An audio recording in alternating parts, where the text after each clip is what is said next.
Selamat Besek, PK, Iqbal, Arman, Reza, Angga Febrianto, Aceng, Ari, Kasno, dan perubahan yang ada di seluruh dunia. Sain OO, tasain OO, yang artinya halo semuanya dimanapun kalian berada, bagaimana kabarnya? Kembali lagi bersama saya John, still in the house. Kali ini saya akan merangkum sebuah film berjudul He Never Died tahun 2015. Dibintangi oleh seorang aktor bernama Henry Rollins. Beliau merupakan vokalis dari sebuah band bernama Black Flag. Kalau kalian penggemar musik punk rock tahun 80-an pasti tahulah. Dan karena 3 jam lagi saya ada pertemuan penting dengan Bapak Joe Biden, jadi langsung saja pasang handsfree, simetriskan posisi serbahan, kencangkan celana dalam, selamat menonton dan...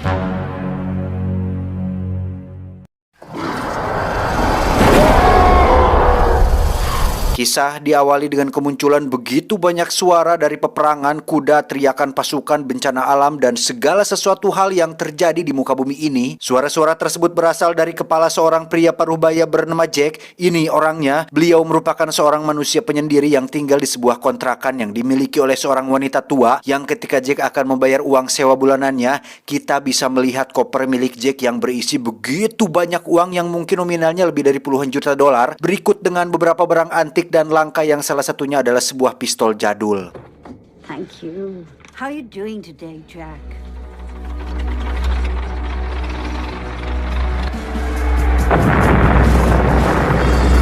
Dan mari saya perkenalkan dengan seorang pemuda bernama Jeremy. Ini babangusnya. Dia merupakan seorang oknum karyawan rumah sakit yang sering menjual sesuatu kepada Jack. Entah obat, suntikan, atau jarum kecos. Entahlah. Yang jelas sesuatu tersebut pastinya ilegal dan tidak diperbolehkan dijual secara bebas tanpa izin dari rumah sakit. Okay. My sister has this big orientation thing and Jack pun pulang ke rumah dan meletakkan barang tersebut di dalam kulkas tepat di bagian paling bawah yang biasa untuk menyimpan sayuran seperti bonteng, terong, pecai, genot, kingres, kacang, dan lain-lain. Kemudian tiduran di atas ranjang untuk menenangkan pikirannya. Saat itulah muncul 2 orang asing yang bertanya tentang hubungannya dengan Jeremy, di mana Jack yang sedang tidak ingin diajak ngobrol pun langsung mengusir mereka berdua dari sana, sehingga salah satu pria yang tidak terima dicuekin pun sekonyong-konyong memukul Jack, tetapi Jack yang sama sekali tidak peduli pun mendorong keluar pria itu dan menutup pintu kamarnya dengan santai tanpa pembalasan sedikit pun. Okay. Dan tiba-tiba, kedua pria itu pun mendobrak paksa kamar Jack, mengacungkan sebilah belati yang langsung ditepis dengan sangat mudah, disusul dengan tinju yang mendarat di wajahnya serta satu tembakan yang membuat telapak tangan Jack terluka. Entah siapa mereka, tapi Jack yang merasa tidak punya urusan dan tidak peduli pun segera melumpuhkan kedua pria asing itu, kemudian melemparkan mereka berdua keluar dari kamarnya.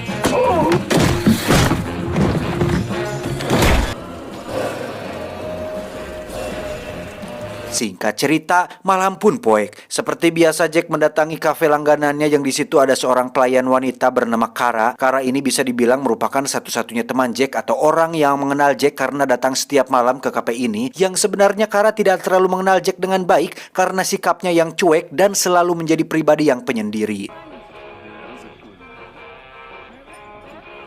Hot tea. Right. Okay.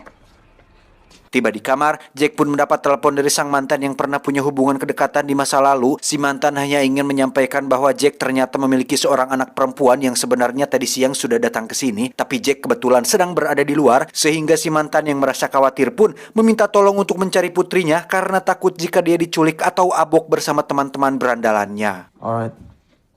Never call me again. Dengan informasi dari si mantan, Jack pun mendatangi sebuah bar tempat biasa putrinya nongkrong. Di situ si bartender memberikan sebuah alamat seorang pria yang kemungkinan besar putrinya sedang berada di sana saat ini. Dan mari saya perkenalkan dengan putri Jack yang tidak sengaja lahir. Dia bernama Andrea, seorang gadis baragajul yang hobinya minum alkohol. Bahkan saat ini dia rela melakukan hubungan suami istri dengan seorang pria berusia lebih tua darinya hanya untuk mendapatkan uang untuk membeli sebotol minuman beralkohol. Do you mind if I stay over?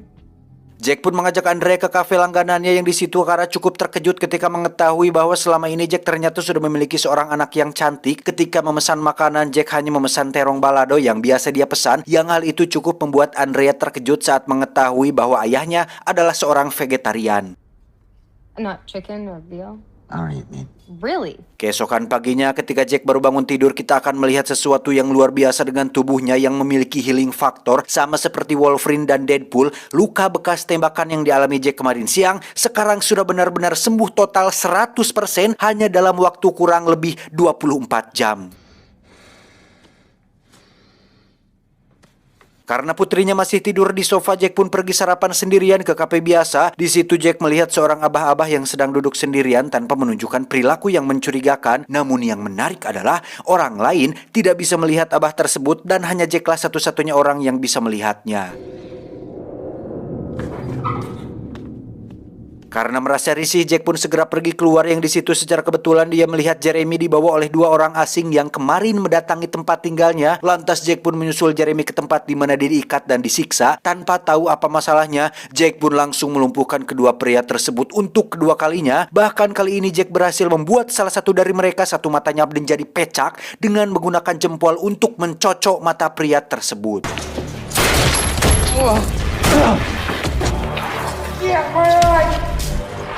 Kedua orang tersebut ternyata adalah para preman bayaran yang disewa seseorang untuk menagih hutang Jeremy yang tak kunjung lunas. Mendengar cerita tersebut, Jack sama sekali tidak peduli dan tidak mau tahu karena alasan dia menyelamatkan Jeremy adalah hanya tidak ingin pasokan barang yang dipesannya selama ini tidak bisa lagi didapatkan dari si Jeremy ini. Jack pun mengantarkan Jeremy ke petugas medis tempat, kemudian mengambil paket harian yang berada di dalam bagasi mobil, lalu pulang ke rumah meletakkan barang tersebut di dalam kulkas seperti biasa dan tiduran sejenak untuk menenangkan pikirannya. Jack pun baru ingat bahwa saat ini dia ada jadwal bermain bingo bersama para manula. Lantas diajaklah Andrea ke sana dan diperlihatkan kegiatan rutin yang biasa dilakukan oleh ayahnya ini. Bingo sendiri merupakan permainan klasik yang saya pribadi kurang memahami bagaimana cara mainnya, tapi jelas ada hadiah uang yang bisa dimenangkan yang Jack sendiri tidak terlalu tertarik sebenarnya dengan hadiah uang tersebut. Karena alasan utama Jack mengikuti permainan ini hanya untuk mencari kesibukan, mengisi waktu luangnya sehingga kegiatan tersebut diharapkan bisa mengalihkan pikirannya dari hal mengerikan yang terus muncul di kepala si Jack. Hal mengerikan apa itu? Nanti kita akan tahu. I play for something to do. Keeps me occupied. These people don't distract me. What? Selesai bermain bingo, Jack dan Andrea pun pergi ke kafe biasa di mana kita akan melihat seorang pria diam-diam memasukkan obat tidur untuk Jack yang hal tersebut tidak disadari oleh siapapun. Tak lama Jack pun melihat abah-abah yang tempo hari muncul, namun anehnya adalah Andrea juga bisa melihat abah tersebut tidak seperti orang lain yang tidak bisa melihatnya. Should I ask who that is? Not at all. You can see him. Yeah, I mean, why wouldn't I see him? He's solid. Tiba di kontrakan, Jack menyuruh Andrea untuk istirahat duluan sementara dia akan keluar sebentar untuk cari angin. Namun tiba-tiba Jack mengalami pusing dan kantuk yang sangat berat akibat obat tidur yang diminumnya tadi, yang ternyata aksi tersebut merupakan perintah dari dua pria asing yang dihajar Jack tempo hari. I saw him drink it. I'm just glad he didn't kick it at the diner. Jack pun dibawa ke dermaga untuk ditenggelamkan ke dalam dasar lautan. Namun seketika itu pun Jack langsung sadar dari tidurnya, kemudian membawa satu dari mereka terjun jatuh ke bawah laut. Ketika dua preman itu pergi, Jack tiba-tiba sudah muncul tepat di depan mereka, lantas menghampiri salah satu pria paling polontong di antara mereka berdua, memegang lehernya dengan kuat, mencabiknya, dan memakan daging tembolok pria tersebut seperti monster yang sedang kelaparan.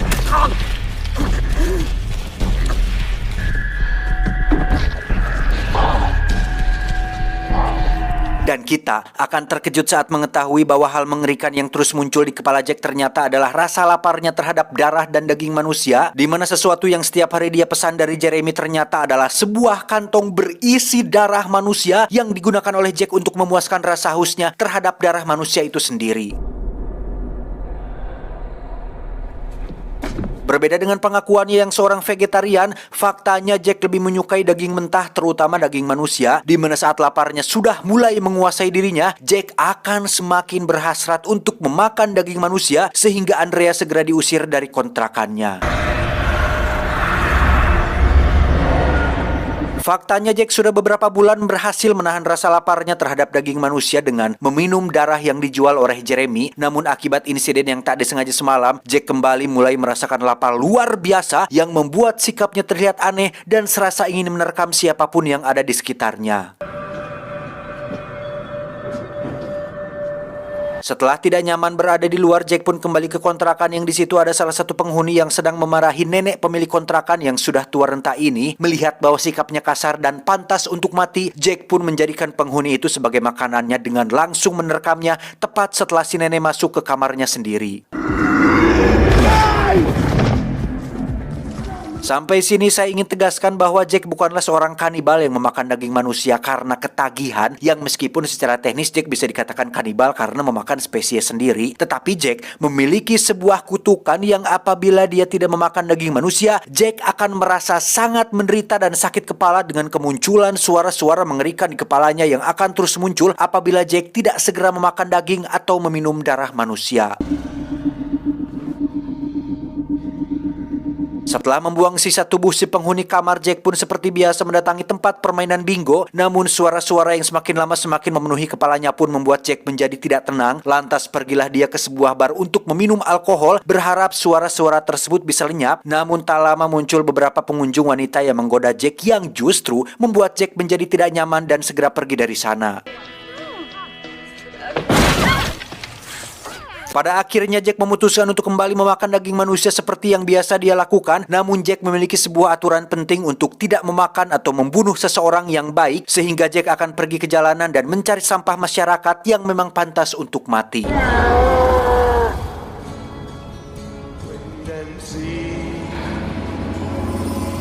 Dimulai dengan menjatuhkan uangnya tepat di depan dua pria yang sedang mengobrol, tetapi pria tersebut ternyata adalah orang yang jujur sehingga Jack tidak bisa atau tidak jadi membunuhnya. Lantas Jack pun pergi ke lingkungan gangster yang terdapat banyak sekali anak-anak muda Badung yang salah satunya memiliki pistol dan sepertinya layak untuk dimakan. Man, I should lay you out. You better give me money for all the shit you just... I'll take it. Jack pun pulang ke rumah dengan wajah penuh luka dan peluru yang bersarang di bahunya, yang sudah jelas bahwa Jack sempat terlibat pertarungan dengan ketiga gangster tadi dan berhasil memakan salah satu dari mereka, yang pada adegan ini kita akan melihat Jack mengambil peluru yang bersarang di bahunya menggunakan tangannya sendiri, yang adegan ini mengingatkan saya dengan film Logan, yang di situ Logan tua juga melakukan hal yang persis sama, tidak mati tetapi tetap menderita akibat rasa sakit luka tersebut, meskipun pada akhirnya akan sembuh sendiri karena healing factor yang dimilikinya. Singkat cerita, esok malam pun tiba. Jack seperti biasa pergi ke kafe dan memesan segelas air dan terong balado, di mana Kara tiba-tiba pergi keluar untuk menemui pacarnya. Di situ terjadi sebuah cekcok saat pacarnya ingin mengambil mobil milik Kara. Saat itulah Jack muncul dan menyuruh pria itu untuk pergi, tapi tiba-tiba... Yeah, you would know. Hello? Yeah, I'm at Times Square Diner.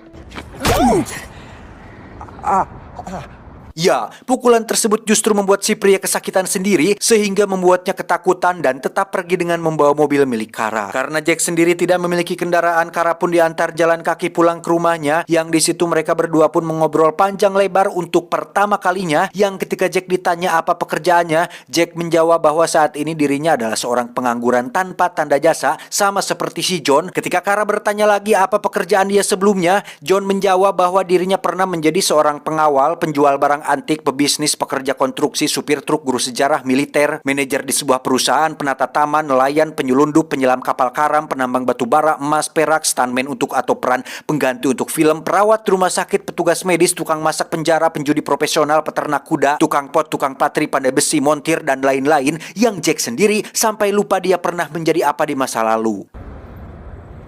Like a jack of all trades.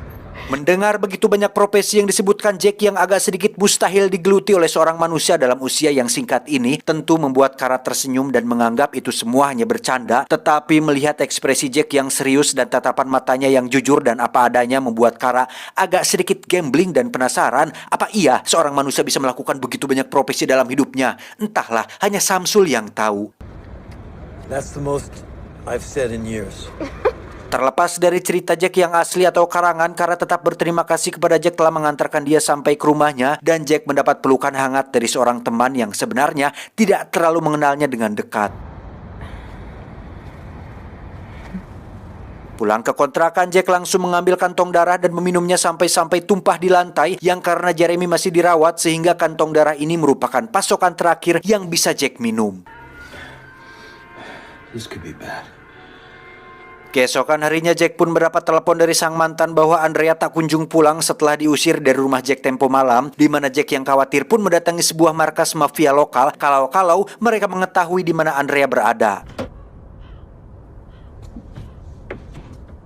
Ini adalah Alex, ketua mafia lokal yang menguasai kota tempat tinggal Jack saat ini. Dulu Jack sebenarnya pernah bekerja untuk ayahnya, namun memutuskan untuk pensiun yang ketika ayahnya sudah mati. Kini giliran Alex lah yang menggantikannya dan menjadi ketua baru di kelompok mafia ini. Fall off the map after you retired. Is that the word? Berharap mengetahui informasi mengenai hilangnya gadis berusia 20 tahun bernama Andrea, Alex ternyata tidak tahu menahu dan kebetulan sedang sibuk dengan bisnis jual beli termos ilegalnya, sehingga Jack langsung pergi dari sana tanpa mendapatkan petunjuk apapun. Good luck with everything. Setibanya di kafe, Jack menemukan pemilik kafe sudah tewas berlumuran darah, yang di situ sudah banyak sekali para penjahat yang merupakan pasukan yang dibawa oleh si preman yang Jack hajar kemarin. Entah siapa sebenarnya mereka dan apa tujuannya terus muncul dan mengganggu kehidupan si Jack. Kara pun disuruh tenang dan duduk dengan manis sementara Jack pergi ke kamar mandi diikuti oleh salah satu penjahat yang bermaksud untuk membunuhnya.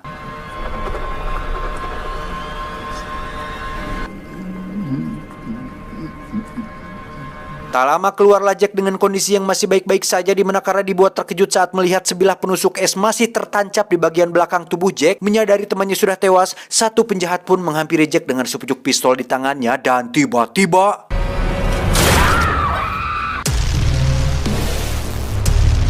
ya, betapa terkejutnya semua orang saat melihat Jack tidak bergeming sedikit pun dengan bekas luka tembakan tepat di jidatnya, di mana mereka semua dibantai habis oleh Jack, menyisakan satu pria pecak yang waktu itu sengaja dibiarkan untuk hidup.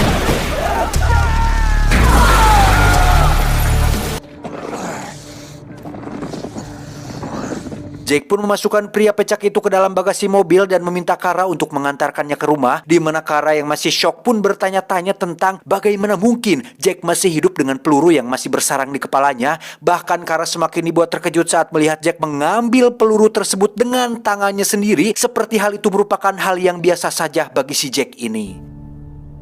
It's just the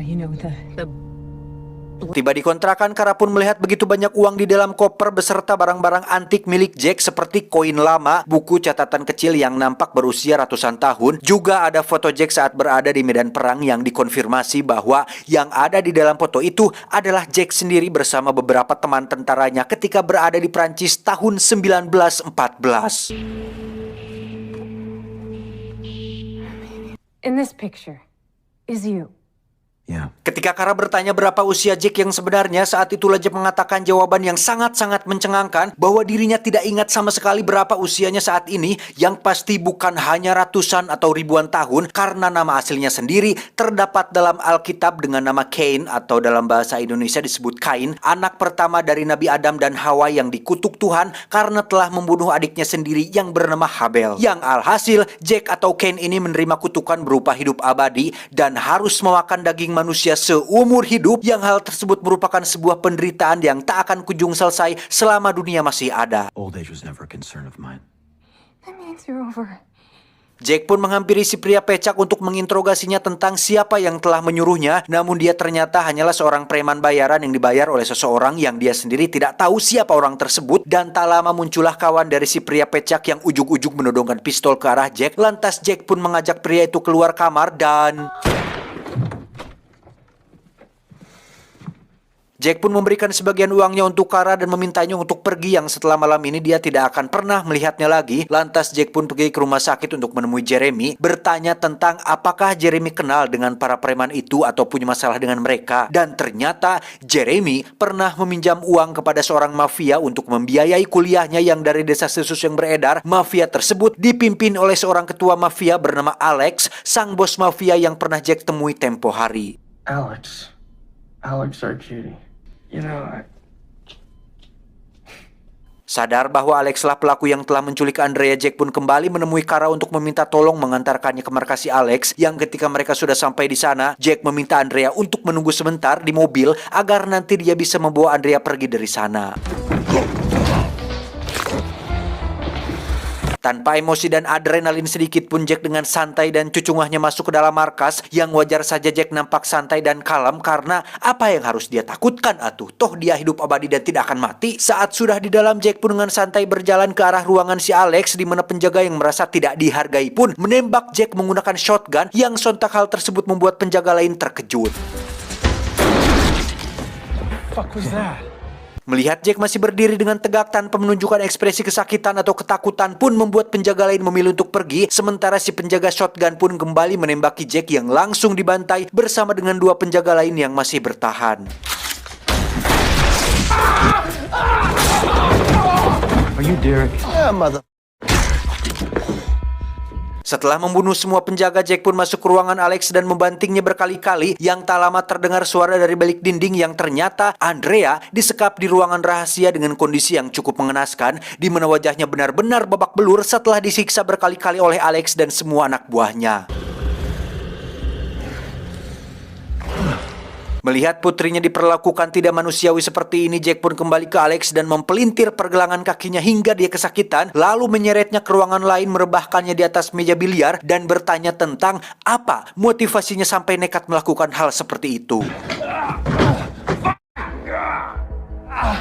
Ternyata motif Alex melakukan semua ini adalah untuk membalas dendam atas kematian ayahnya yang dulu merupakan majikan si Jack, yang tepat pada saat Jack pensiun, ayahnya Alex meninggal akibat keberian cucuk lauk, yang ketika semua orang menghadiri pemakaman dan menghormati sosok mendiang ayahnya, hanya Jacklah satu-satunya orang yang tidak hadir dan seolah tidak peduli dengan kematian ayahnya Alex tersebut. Day you left, Dad died. Everyone had an alibi. Terakhir, Alex pun semakin dibuat kesal saat mengetahui Jack adalah orang spesial yang tidak akan mati hanya dengan ditembak saja, sehingga Alex berinisiatif untuk mengalahkan emosi dan mentalnya dengan cara menyiksa Andrea untuk membuat Jack menderita secara batinia.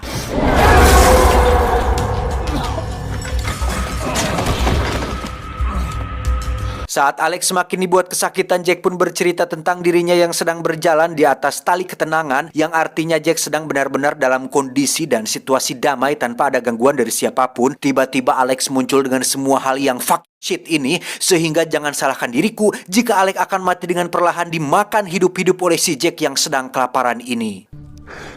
Jack, I hate you. I'm going to kill you. I want you to know that. Saat itulah muncul si Abah yang tiba-tiba sudah duduk dengan segelas flaming drink di atas mejanya. Selama ini Jack ternyata sudah mengetahui siapa sebenarnya sosok si Abah, yang hal itu dibuktikan dengan Jack yang teriak-teriak memarahi si Abah dengan nada tinggi bahwa semua penderitaan hidup abadinya tidak lain dan tidak bukan disebabkan oleh kutukan yang Abah berikan kepada dirinya. Yang berarti si Abah merupakan representatif atau perwujudan Tuhan secara visual, yang kita tahu ini hanyalah fiktif belaka. Jadi jangan berkomentar yang tidak jelas di komentar ya, bahwa si John membahas agama dan gini Tuhan. Ini fiktif. Dimana Jack merasakan sakit untuk pertama kalinya ketika pukulannya mental dan justru balik menyakiti tangannya sendiri. You! Why are you doing this to me? Is it because of that prick Hawk Bell? Melihat Jack bicara sendirian tentu membuat Alex penasaran dan bertanya dengan siapa Jack berbicara. Tak lama muncullah Clara yang meminta Jack untuk menemaninya mengantarkan Andrea ke rumah sakit, sehingga rencananya untuk memakan Alex pun batal dilakukan. Dan sebelum pergi, Jack mengatakan bahwa Alex akan melihat dengan siapa barusan Jack berbicara ketika dirinya sudah dekat dengan kematian. One day you'll see who I was talking to. Dan benar saja, ketika Alex sekarat dan berada pada detik-detik menjelang kematiannya, dia pun melihat si Abah yang sudah duduk tepat di sampingnya, kemudian menyapanya dengan suara yang menggema seolah terdengar hampir ke seluruh alam semesta.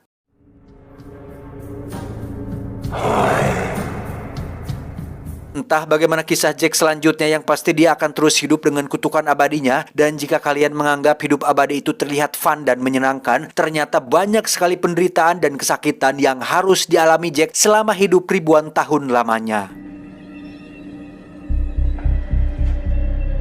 Tamat, ending yang cukup mengabadikan.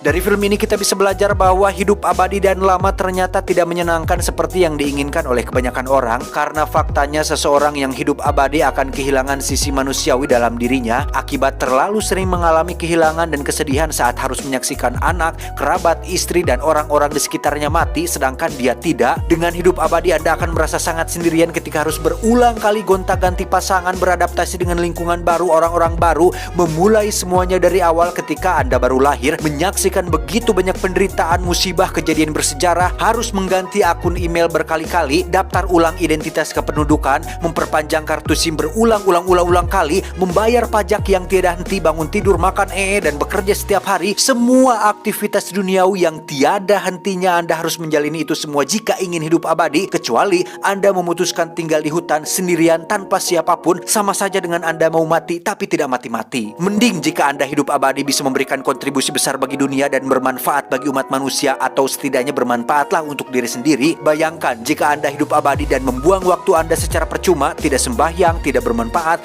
hanya rebahan setiap hari tanpa ada value atau nilai yang diberikan pada hidup Anda. Sehingga pesan yang bisa kita ambil dari film ini adalah, kami bekerja sehari-hari untuk belanja rumah sendiri, walaupun hidup 1000 tahun bila tak sembahyang, apa gunanya? Saya John, mewakili direksi yang bertugas mengucapkan terima kasih dan sampai jumpa di video selanjutnya. Adios, kencing batu anak marmut. Cuau, cuau, cuau.